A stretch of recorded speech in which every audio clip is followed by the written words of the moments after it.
कुठे जावं लागतं? ते जावं लागलं. नाही, मुलाच्या हातात देईन ना.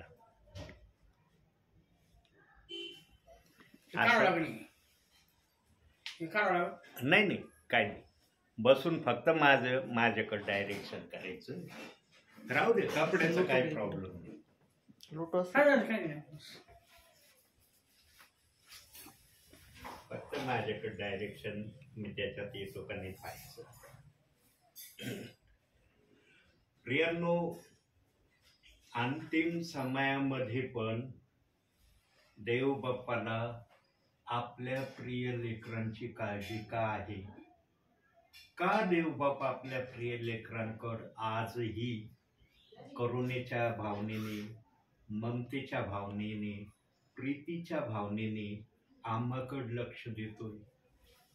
काय प्रभूच्या मनामध्ये आहे की जी गोष्ट तो आपल्या प्रियजनांना बोलून नव्हे,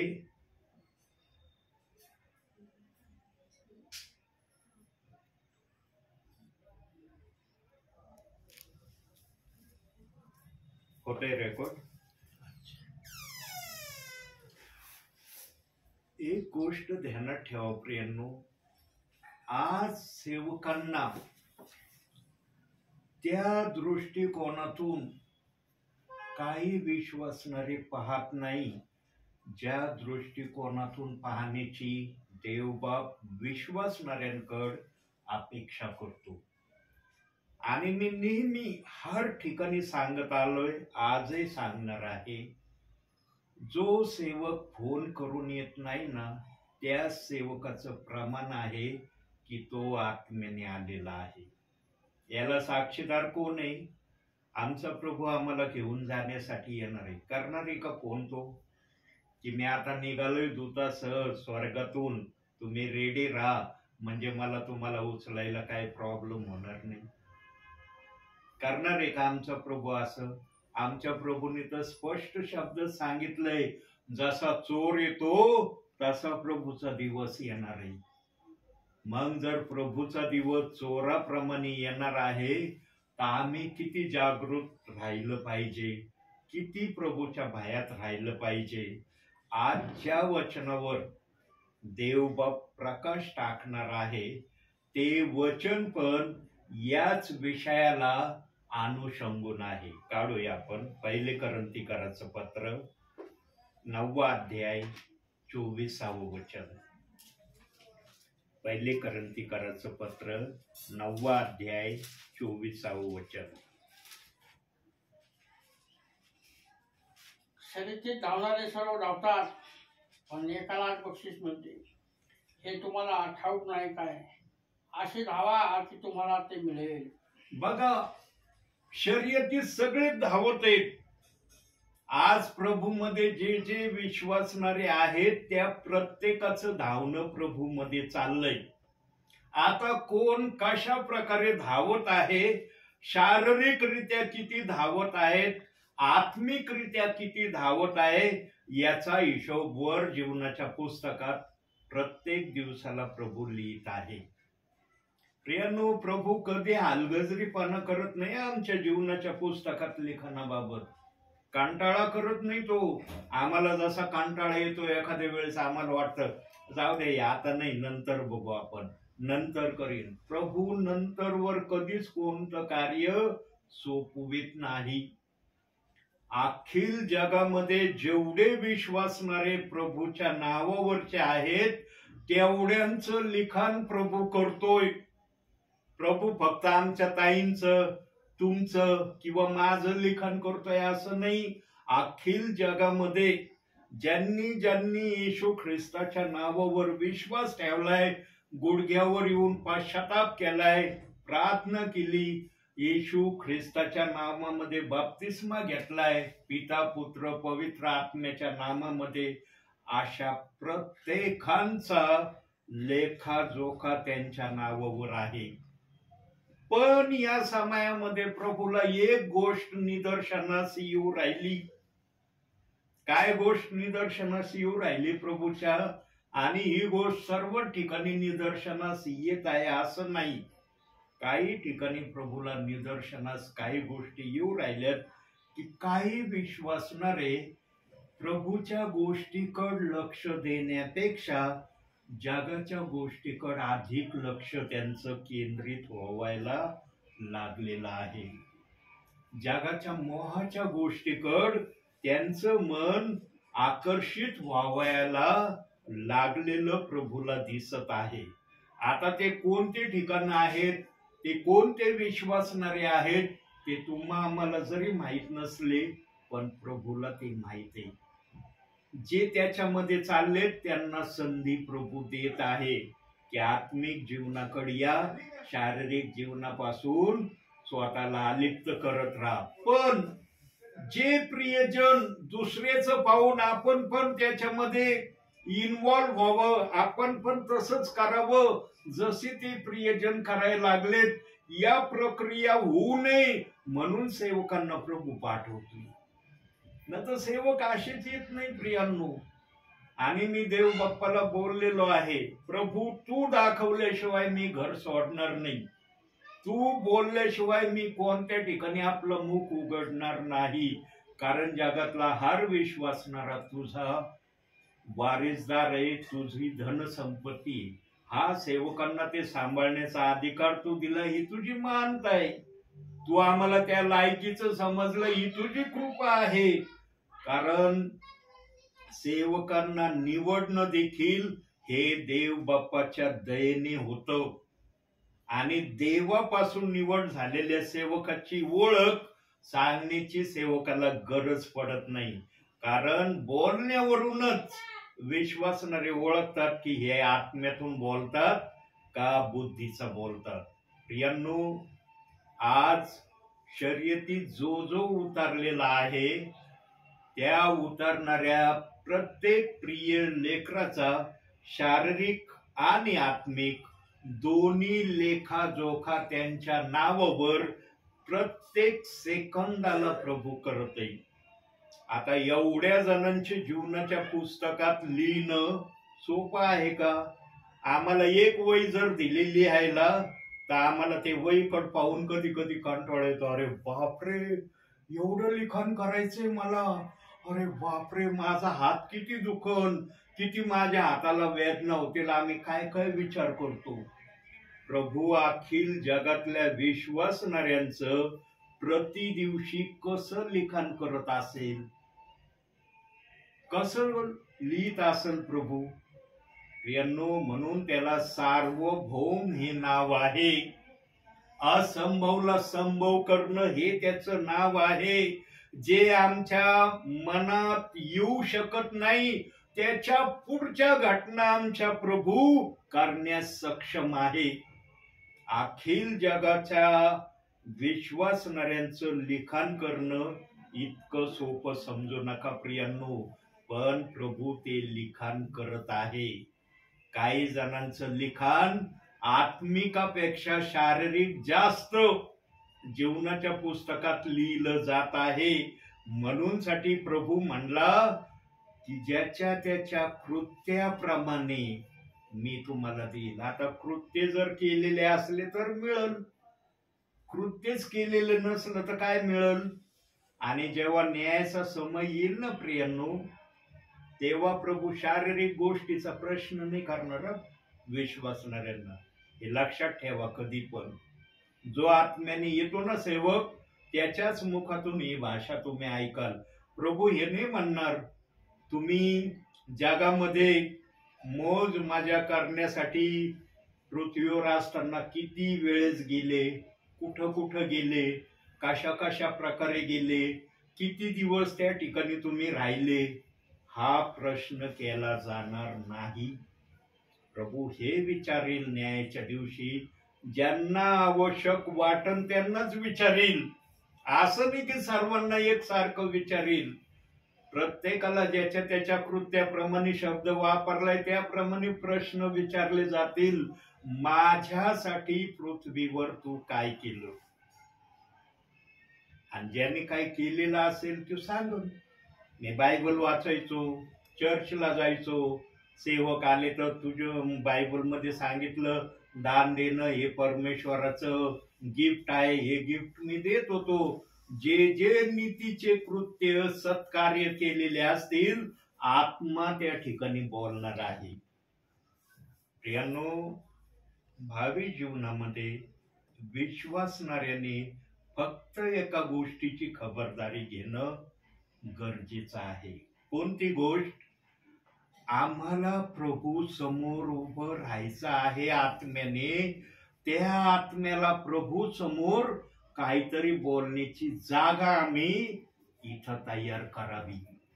मग ती जागा आत्मिक जास्त असली पाहिजे. शारीरिक पेक्षा आत्मिक गोष्टीला देवबाप जास्त प्राधान्य देतो आणि त्याने त्याच्या प्राधान्य देण्याचं अभिवचनही दिलंय. जो आत्म्याचे दिन ते धन्य है ना, दिलंय ना. मत्तेच्या 5व्या अध्यायामध्ये काढूया आपण तो शब्द. मत्तेकृत शुभवर्तमान, तोंडी बोलण्यापेक्षा 5वा अध्याय मत्तेकृत शुभवर्तमान.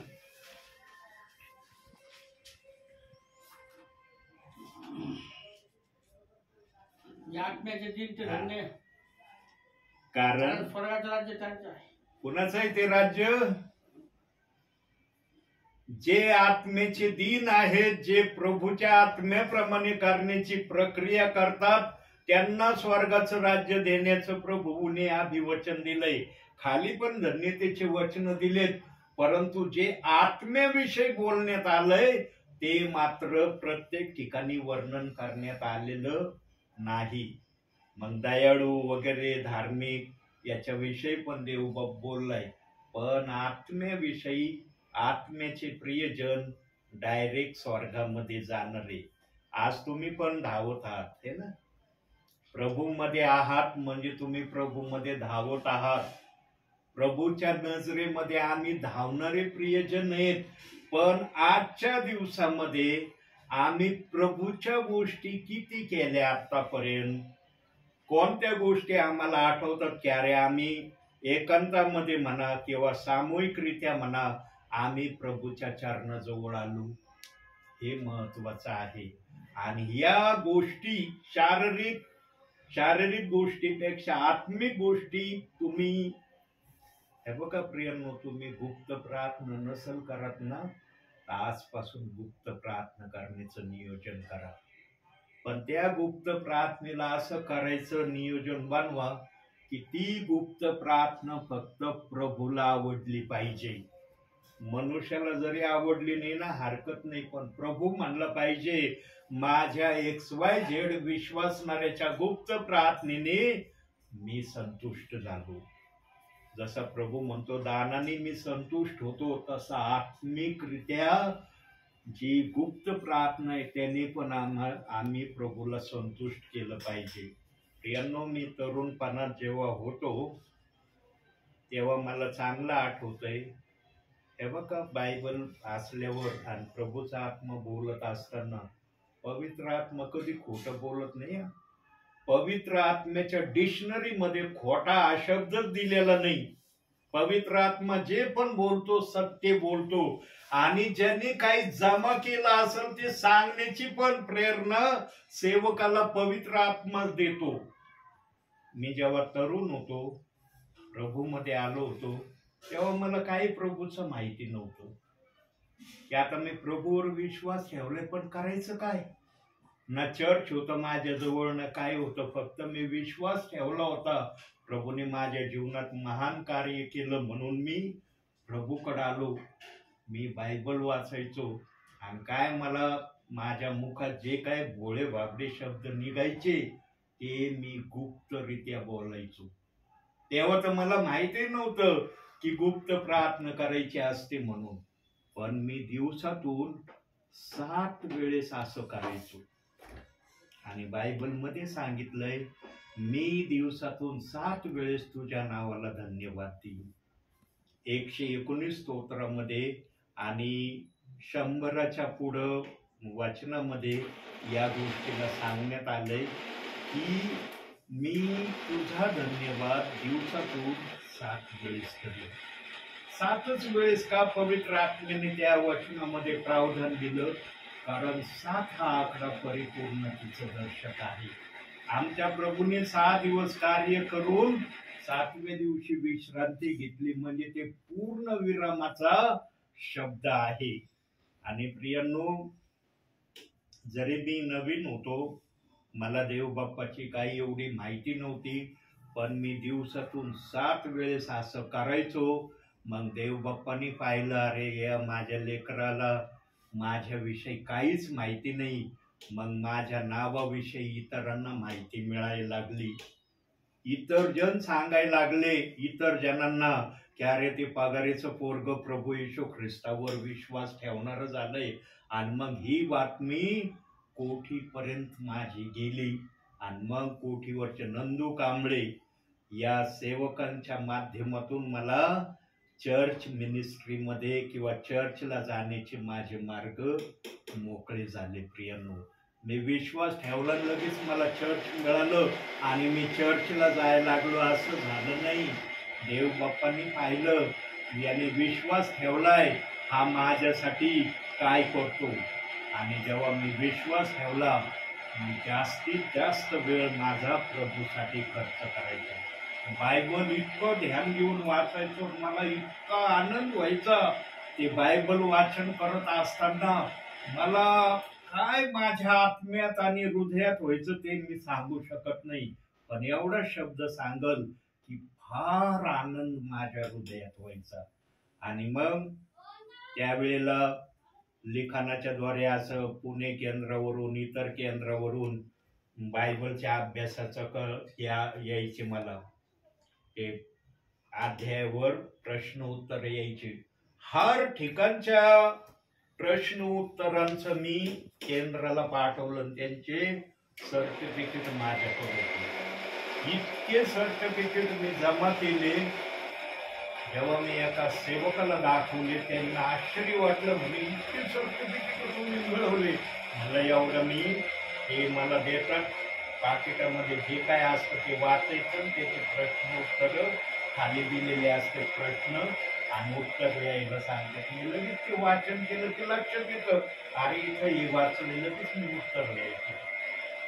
इतकं मला त्यावेळेस मग चर्च मधून पण बक्षीस देण्यात आले की हे फार बायबलकडे लक्ष देत आहे आणि कटाक्षाने प्रभू मध्ये वाढण्याचा प्रयत्न करतात. मग बेथेल असेंब्लीमध्ये माझी निवड झाली.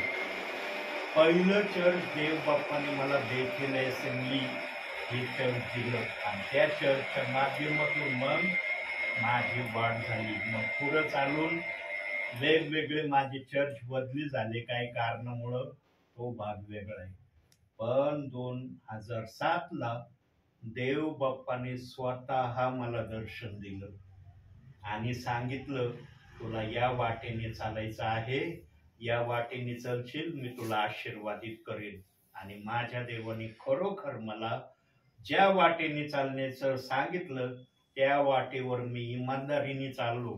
हा त्याच्यामध्ये छळ झाला, अपमान झाला, निंदा झाली, माझ्या विरोधात निरनिराळे शब्द बोलण्यात आले, पण देवबाप्पाने जो रस्ता सांगितला त्या रस्त्याला मी चेंज केलेलं नाही.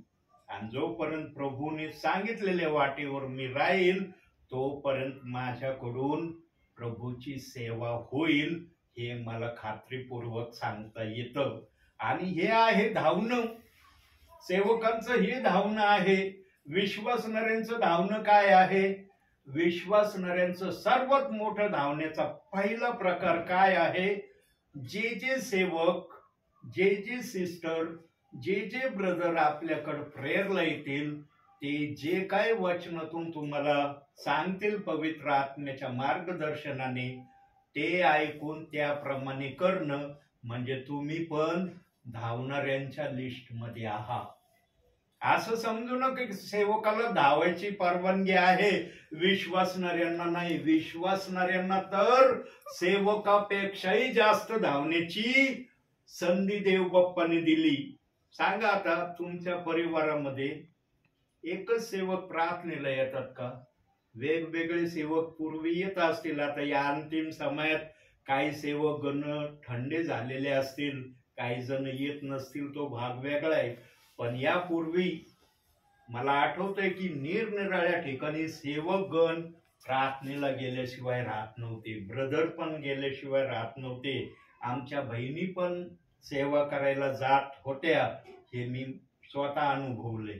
आता या अंतिम समयात किती जण करतात हे मी सांगू शकत नाही, पण देव बाप्पाने अंतिम समयात पण सेवकांना, ब्रदरांना, सिस्टरांना सेवेपासून वंचित ठेवलेलं नाही. हा काही जण निरनिराळ्या ठिकाणी जात नसतील तो भाग वेगळा, पण काही जण आजही या सेवेमध्ये आहेत आणि जे विश्वासणारे त्यांच्याकडून जे काही संदेश ऐकतात आणि त्याप्रमाणे करतात ते त्या शर्यतीमध्ये धावण्याच्या लिस्टमध्ये आहे. आता एक प्रश्न करतो तुम्हाला, बघू आता तुमचं काय उत्तर येतं. आज या घरामध्ये प्रभू स्वतः माझ्याद्वारे उतरून आलाय, तुम्हाला यामध्ये आनंद वाटतो का खेद वाटतो? आनंद वाटतो ना. आनंद वाटतो ना, कारण तुम्हाला माहीतही नसेल की हा दास आज येणार आहे आणि मला माहिती नव्हतं की मी येणार आहे, कारण मला प्रभूंनी दाखवल्याशिवाय मी बाहेर पडत नाही. मला माहिती आहे प्रभूंनी दाखवलं ना त्या ठिकाणी कार्य झाल्याशिवाय राहणार नाही, कारण प्रभूची योजना आहे, प्रभूची इच्छा आहे की या ठिकाणी मला माझं नाव उंच करायचंय. प्रियांनो, किती धन्य आहात तुम्ही की तुम्हाला देवाचं वचन ऐकायला मिळतंय. किती जण आहे त्या ठिकाणी ऐकायला? किती जण आहे? वॉटवर मोजण्यासारखे आहे ना, म्हणून प्रभू वचनात म्हणला, बोलवलेले पुष्कळे, निवडलेले थोडे. या भागामध्ये तुम्हीच आहेत का प्रभूवर विश्वास ठेवणारे? बाकी नाहीत का या भागामध्ये? आहेत का ते या ठिकाणी या समयाला? म्हणून तुमच्यासारखे धन्य कोणी नाही की देव तुम्हाला वैयक्तिकरित्या भेटण्यासाठी आलेला आहे. प्रियांनो, जो प्रभू तुम्हाला भेटायला येतो त्या प्रभूच्या भयामध्ये, त्या प्रभूच्या सानिध्यामध्ये सदैव स्वतःला लीन दीन नम्र ठेवा. आणि बायबल वाचन करणं म्हणजे काय, मागच्या वेळेला थोडक्यात सांगितलं होतं बायबल वाचन करणं म्हणजे काय, पण आज थोडस खोलवर देवबाप 2-3 मिनिटात बोलणार आहे. आम्ही शारीरिक आंघोळ करतो ना ताई, करतात ना शारीरिक आंघोळ का? म्हणतात नाही नाही एकदा केली बस, आता काय आंघोळ करायची गरज नाही आम्हाला, एकदा शरीर स्वच्छ केलं आता माझं शरीर कायम स्वच्छ राहील असं म्हणतो आपण स्वतःला. काही जण दिवसातून 2 वेळेस 3 वेळेस कुणी 7 वेळेस पर्यंत आंघोळी करताना मी अनुभवलंय की काही जणांना 7 वेळेस आंघोळ नाही ना केली त्यांना वाटतच नाही की दिवसभरात मी आंघोळ केली नाही. पण काही जण असे आहेत की ते 1 वेळेस जरी आंघोळ केली तरी ते समाधानी राहतात की चला मी आज आंघोळ केली. का आम्ही आंघोळ करतो?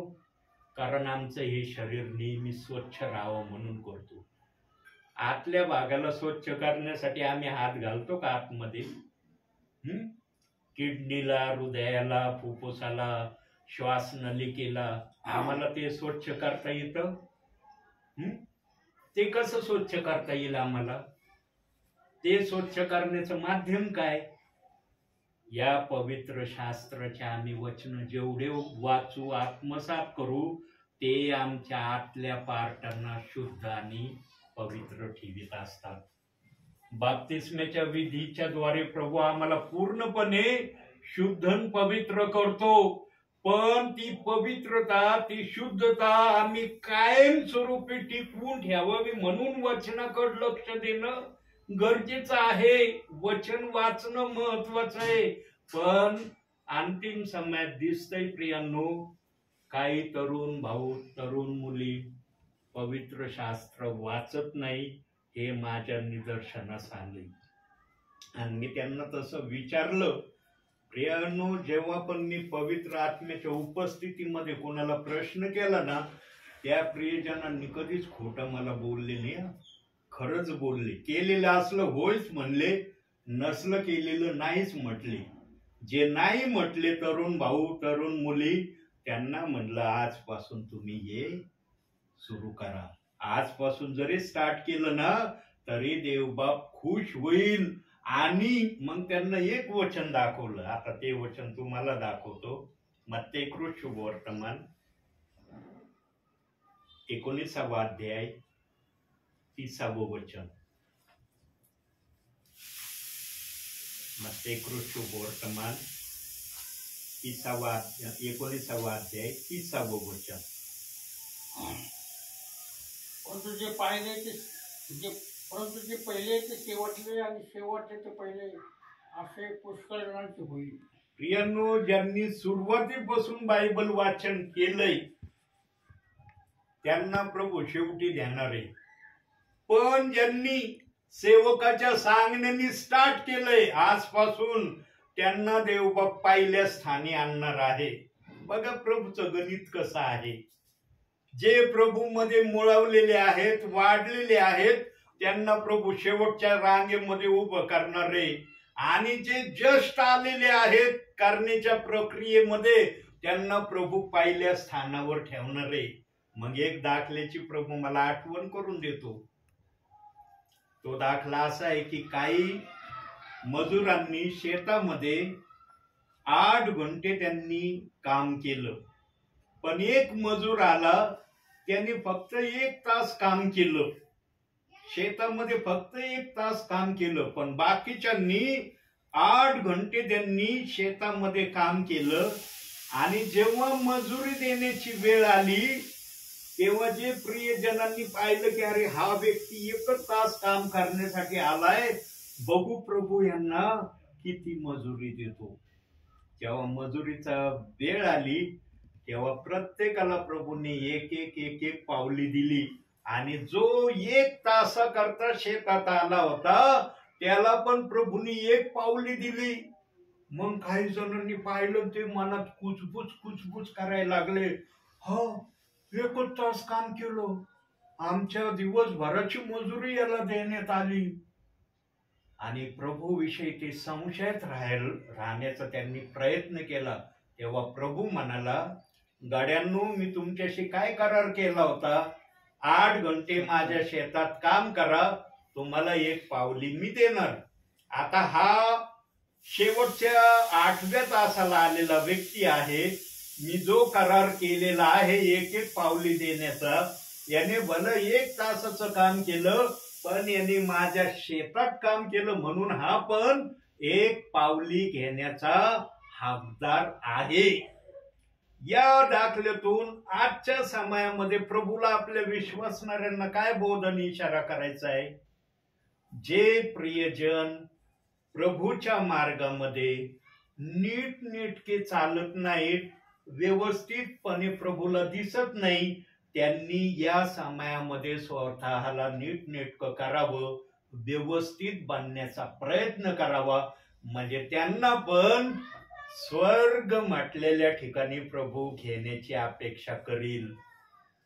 प्रभू नाही म्हणणार अरे यांनी तर फार थोड्या समयामध्ये, अंतिम समयामध्ये करायचं ठरवलं, आम्ही तर जेव्हापासून विश्वासात आलो तेव्हापासून आम्ही हे करतो, हा मग आम्हाला पहिलं घेतलं पाहिजे नंतर यांना. पण गणित उलट प्रभूच राहील. ज्यांनी अंतिम समयात प्रभूच्या इच्छेप्रमाणे करण्याचं ठरवलं ते पहिले स्वर्गात घेतले जाणार. पण त्या घेणाऱ्यांमध्ये एक गोष्ट नसली पाहिजे. कोणती गोष्ट नसली पाहिजे? वचनातून बघू आपण. प्रगटीकरण 22वा अध्याय 18-19.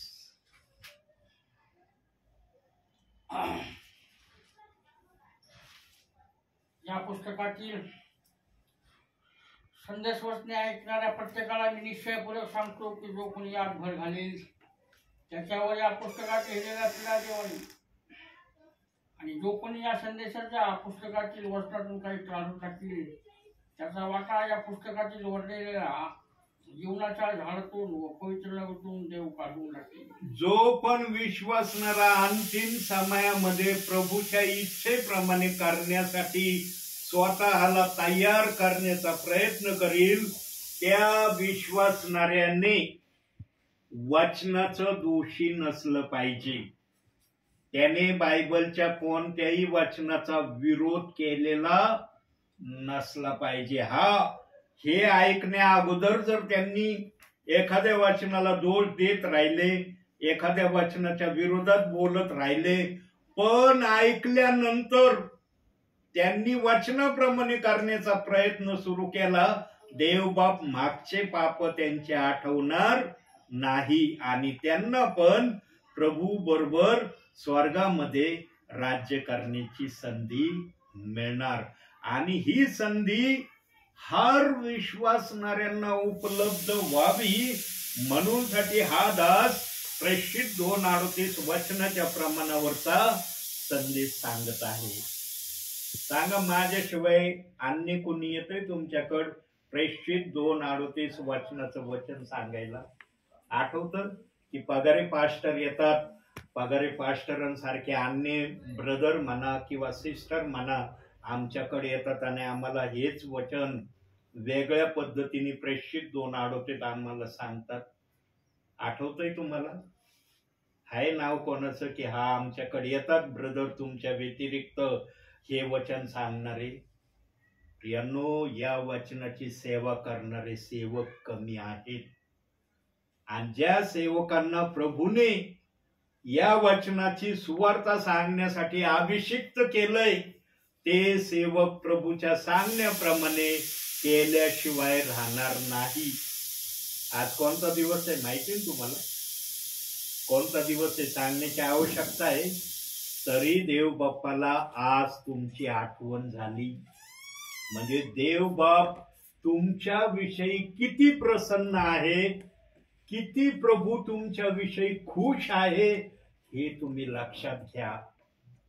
प्रियांनो, आता आणखी एक प्रश्न विचारतो. आता बघू या प्रश्नामध्ये किती जण हात वर करतात. आता या प्रश्नामध्ये सर्वजण आहेत बरं का, केवळ तुमचे पप्पा नाही, तुम्ही देखील आहेत त्याच्यामध्ये. रोज नित्य नियमाने मागच्या वेळेला मी आलो होतो तेव्हा सांगितलं होतं की 24 तासामध्ये एक अध्याय वाचायचा. किती जण रोज एक अध्याय वाचतात? किती जण वाचतात? आतापर्यंत किती जणांनी रोज एक अध्याय वाचण्याची प्रक्रिया सुरू केली? कोणीच नाही वाचित? तुम्ही वाचता. तू बाळा एक अध्याय वाचते? नाही. तू बाळा? बायबल वाचते पण अध्याय एक नाही वाचत. बायबल वाचते एक अध्याय नाही वाचत. अच्छा, आजपासून बाळा एक अध्याय वाचायचा नवीन कराराचा. पण अध्याय वाचताना एवढं लक्षात ठेवायचं की एक अध्याय रिपिटेशन मध्ये परत परत आला नाही पाहिजे. बायबल वाचनाचे काही पॅरेग्राफ म्हणा किंवा वचन म्हणा वाचते, ठीक आहे बाळा, परंतु तुझ्या नावे जीवनाच्या पुस्तकात एक अध्याय वाचन करणार हा शब्द प्रभूला लिहायचा आहे. का प्रभू मला हे बोलण्याची संधी देतोय? तू बाळा वाचतो? एक अध्याय वाचतो? नाही वाचत. आमच्या येताई वाचतात, ब्रदर वाचतात, पण तुम्ही दोघं भाऊ बहीण वाचत नाही. एक अध्याय वाचायचा. तुम्ही शास्त्र वाचता हे प्रभू पाहतो, मी जरी पाहत नाही, प्रभूला माहित आहे तुम्ही कसं वाचता, काय वाचता. पण एक अध्याय वाचण्याचा प्रयत्न करा. प्रियांनो, एक अध्याय जर वाचण्याला स्टार्ट केलं ना, पुढं चालून आत्मा तुम्हाला इतके अध्याय वाचण्याची प्रेरणा देईल ना, ते मी सांगू शकत नाही. माझ्या जीवनातून सांगतो. सुरुवातीला मी एक पॅरेग्राफ वाचायचो. मला कोणी सांगणार नव्हतं. मी बायबल नवीन करार बघायचो, अरे हा पॅरेग्राफ, एवढंच वाचन करायचो मी. एक पॅरेग्राफ बस झाला. मग पुढे चालून देव बाप्पाने मला एक अध्याय वाचण्याची शक्ती दिली. एक अध्याय मी नित्य नियमाने वाचायला आरंभ केला. मग देव बाप्पाने 2 अध्याय वाचायची मला प्रेरणा दिली आणि मग हे वाढत वाढत दिवसामध्ये मी 30 अध्याय वाचायचो. किती वाचायचो हे पवित्र शास्त्र साक्षीला आहे. खोटं नाही बोलत. 30 अध्याय मी वाचायचो. मलाच आश्चर्य व्हायचं, अरे मी एक अध्याय, एक पॅरेग्राफ वाचणार, 30 अध्याय माझ्याकडून कसे वाचन होतात? कारण पवित्र आत्मा जेवढी उत्स्फूर्तता देतो ना आपल्याला, तेवढ्या उत्स्फूर्ततेमध्ये आम्ही चालण्यासाठी स्वतःला पवित्र आत्मा सज्ज पण राहण्यास सांगतो. आणि जेव्हा मी 30 अध्याय वाचायला लागलो प्रियांनो, त्यावेळेला देव बाप्पाने मला सेवक होण्यासाठी कॉलिंग केलं. मला बक्षीस रिवॉर्ड काय मिळालं? सेवेसाठी प्रभूंनी कॉलिंग केलं. आणि देवाने कॉलिंग केल्यावर मी इन्कार नाही केला. सेवेमध्ये उतरलो. सुरुवातीला पिता पुत्र पवित्र आत्म्याची मी सेवा केली. अनेक वर्ष ही सेवा केली. तुमच्या परिवारात देखील मी येत होतो पिता पुत्र पवित्र आत्म्याची सेवा करायला. आता हे मुलं लहान लहान होते, तुम्हाला आठवतंय का नाही मला माहिती नाही, परंतु जॅक्सन ब्रदरांना चांगल्या प्रकारे माहिती आहे की हे ब्रदर आमच्या घरी पिता पुत्र पवित्र आत्म्याची सेवा करायला येत होते. पण हेच ब्रदर काही वर्षानंतर प्रेषित 2:38 वचनाच्या प्रमाणावर सेवा करण्यासाठी जॅक्सन ब्रदरांच्या घरामध्ये सेवेला मी जायला लागलो. त्यावेळेला ब्रदरांनी कधी ऐकायचे वचन, कधी ऐकत नव्हते. प्रियांनो, जे जीवनात घडतं ना तेच पवित्र आत्मा बोलतो. त्यांनी आत्मसात केलं हे वचन. त्यांची मुलगी, त्यांचा मुलगा आशिष सर्वजण ऐकायचे. पण संदेश चालू झाला, मध्यंतरी संदेश आला किंवा एंडिंगच्या अगोदर काही प्रश्न मला विचारायचे, ब्रदर हे असं का, ते तसं का? त्यावेळेला मला पवित्र आत्मा जे सुचवायचा मी त्यांना सांगायचो. आणि जॅक्सन ब्रदरांनी कधीच मला आपल्या घरी प्रार्थनेला यायला प्रतिबंध केला नाही. कधीच म्हणले नाही, ब्रदर तुम्ही आमच्या घरी या वचनाची सुवार्ता सांगायला येऊ नका. मला आठवत नाही की ब्रदरांनी हा शब्द मला उच्चारला म्हणून. माझ्या मांडीवर बायबल आहे, हे बायबल साक्षीला आहे. तुम्ही पण ह्या मुली तेव्हा लहान लहान असायच्या, यायच्या. ती मुलगी म्हणली चला ब्रदर आले तर ह्या पण यायच्या वर जिन्यावर चढून आणि हे पण वचन ऐकायचे. प्रियांनो, देवबाप त्या गोष्टी लक्षात ठेवणार आहे. आणि तुम्ही जे माग केलंय ना, म्हणून देवबाप आज या ठिकाणी उतरून आलाय. सेवक अशीच येत नाही प्रियांनो. देवाने सांगितल्याशिवाय सेवक कुठं एंट्री करत नाही. आणि जे कान तुमचे ऐकत आहे ते प्रभूचं ऐकत आहे. प्रियांनो, किती धन्य आहात. जग आज काय करतंय, पण तुम्ही काय करत आहात. म्हणून आशीर्वाद तुमच्या नावे प्रभू लिहिणार म्हणजे लिहिणार. शेवटी एक वचन बघू आणि मी या ठिकाणी आता विराम घेतो. आता दाखव बाळ माझ्याकडे. नाही, बंद न करू, चालूच राहू दे. आता जरा तुमचे पण फोटो येऊ द्या. बस आता त्या ठिकाणी नीतिसूत्रे, फार महत्वाचं वचन आपण बघणार आहे. 16वा अध्याय 20वे वचन. जो वचनाकडे लक्ष पुरवतो त्याचे कल्याण होते. जो परमेश्वरावर भाव ठेवतो तो धन्य. जो वचनाकडे लक्ष पुरवितो त्याचं काय होतं? कल्याण होते. तिथं लिहिलंय का त्याचं कल्याण होतंय किंवा हित होतंय असं लिहिलंय? प्रियांनो, देवबाप आपल्या शब्दाशी आजही प्रामाणिक आहे. तुम्हाला माझी प्रभूमध्ये एवढीच शेवटी विनंती आहे, तुम्ही बायबल वाचता, फार चांगलं काम करता, अतिशय ग्रेट काम तुमच्याकडून तुम्ही प्रभूसाठी सादर करता. पण या ग्रेट कामाला एका गोष्टीने अजून जर ग्रेट केलं ना तर प्रभू तुमच्यावर अधिक प्रसन्न होईल आणि तुम्हाला ते आशीर्वाद देईल ज्या आशीर्वादासाठी प्रभूने आम्हाला या जगामध्ये पाठवलेला आहे. बायबल वाचन करताना नेहमी लक्षात ठेवायचं की मला बायबलचं वचन किमान 30% कळलं पाहिजे. किमान जर तुम्हाला 60% समजून घ्यायची इच्छा असली वेल अँड गुड, आणि 100% जर असलं तर मग तर त्याच्यासाठी तर शब्द नाहीत माझ्याजवळ. पण कमीत कमी खालची पातळी 30% तरी तुम्हाला देव बाप्पाचं वचन कळलं पाहिजे. तर तुमच्या त्या वाचनाला अर्थ आहे, त्या तुमच्या करण्याला काहीतरी महत्व आहे. न तर मग बायबल तर सगळेच वाचतात. माझ्या जीवनामध्ये एक तरुणाला मी विचारलं होतं, म्हणलं बाळा तू बायबल वाचतो? म्हणे हो रोज वाचतो म्हणे ब्रदर मी. म्हणलं अरे वा. मला किती अध्याय वाचतो? म्हणे 1 अध्याय वाचतो. म्हणलं अरे वा. मला बाळा तुला अध्याय कोणत्या पुस्तकातून वाचतो? तो अध्याय कळतो का काय वाचून? त्या तरुणाने काय उत्तर दिलं माहिती का मला? हे बघा बायबल माझ्या मांडीवर आहे, मी खोटं बोलत नाही. तो तरुण म्हणला ब्रदर मी बायबल रोज वाचतो, पण मी कोणत्या अध्यायातून वचन वाचतो, कोणत्या पुस्तकातून वाचतो, मी काय वाचन केलं माझ्या काहीच ध्यानात राहत नाही. आता बघा कोणता अध्याय वाचलं ते माहिती नाही, कोणतं पुस्तकातून वाचलं ते माहीत नाही, आणि काय त्या अध्यायात वाचलंय ते माहिती नाही. मग त्या तरुणाने काय वाचन केलं बायबलचं सांगा तुम्ही? काय वाचन केलं असेल? त्याला अध्यायच माहीत नाही, त्याला पुस्तकच माहीत नाही, त्याला त्या अध्यायामध्ये निदान पॉईंट जरी सांगितले की मी या अध्यायामध्ये असे असे पॉईंट वाचले, तेच 30% त्यांचं समज नाही.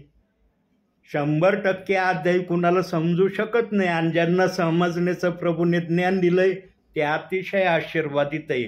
पण देव बाप्पाने कमीत कमी 30% आम्हाला बायबल समजण्याची शक्ती दिलेलीच आहे. देव बाप्पाने अशा अनुषंगाने हे बायबल नाही दिलं आम्हाला की आम्हाला हे बायबल काहीच समजू नये. कमीत कमी 30% समजण्याची प्रेरणा आपल्या हृदयात ठेवा. मी मागील दिवसात सांगितलं, आजही सांगतो, मी माझ्या भावी जीवनात 2.5 वेळेस फक्त बायबल पूर्ण वाचलंय. 2 वेळेस पूर्ण वाचलंय. 3ऱ्या वेळेस स्तोत्रसहिता 119 पर्यंत येऊन थांबलोय, अजून थांबलेलोच आहे. त्या 119 स्तोत्राच्या पुढं मी काय अजून गेलेलो नाही. पण मला प्रभूच्या गौरवासाठी बोलता येतं की मी 2.5 वेळेस जरी बायबल वाचन केलंय माझ्या भावी जीवनामध्ये, देव बाप्पाने मला 30% का होईना बायबल समजू दिलंय, म्हणून मी सेवा करतोय. दिसती वय माझ्या मांडीवर, फक्त बायबल घेतलंय, वचन सांगितलंय, आणि त्या वचनावर मी पवित्र आत्म्याच्या प्रेरणेने आपल्याशी बोलत आहे. प्रियांनो, देवाच्या राज्यामध्ये असं वाढा की देव तुमच्याकडं पाहून प्रसन्न झालं पाहिजे. मनुष्य जरी तुमच्याकडं पाहून प्रसन्न नाही झाले, खिन्न झाले, नाराज झाले, तुम्हाला जरी म्हणले ना काय नाही हो येड लागले त्यांना नुसतं बायबल वाचायचं, येऊन जाऊन नुसतं बायबल, येऊन जाऊन नुसतं बायबल, हे शब्द जरी तुमच्या बाबतीत बोलले ना, त्या शब्दाला तुम्ही घाबरू नका. पण प्रभू तुम्हाला नाही म्हणला पाहिजे अशा प्रकारे.